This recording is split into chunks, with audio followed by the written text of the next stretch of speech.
Team इंडियार दमदार विजय bowler मानकर शाणित बोलिंग पर बैटर मानकर तुफानी बैटिंग बांग्लादेश विपक्ष प्रथम टी20 मैच को भारत 7 विकेट जीति नहीं पुणी टीम इंडियार विजय रथरे थाला फॉर रिजन अर्शदीप सिंह और वरुण चक्रवर्ती को 3 लेखा विकेट मिला सूर्य शामसुम पांड्या लढ़ुआ इनिंग्स तेरे चलतु जाना संपूर्ण खबर विषय रे। भारत और बांग्लादेश मध्य 3 मैच विशिष्ट टी20 सीरीज खेल जाता बेले गतकाली ग्वालियर स्टाडियम रे प्रथम टी20 मैच खेल जाता।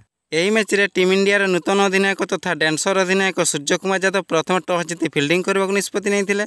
यार जवाब में बांग्लादेश दलर टॉप ऑर्डर बैट्समैन फ्लॉप साब्यस्त होते तेणु बांग्लादेश दल 19 ओवर 5टी बॉल खेली 127 रन कर ऑल आउट हो जाता। यार जवाब में टीम इंडिया 11 ओवर 5टी बॉल खेली 3 विकेट हराई यह विजय लक्ष्य हासिल करनेला। अर्शदीप सिंह को मैन ऑफ द मैच पुरस्कार विवेचना करा जायथिला। तो फ्रेंड जदि वीडियोटी भल लगी भिडियो को लाइक करूँ। वीडियोटी देखिथिबारु धन्यवाद।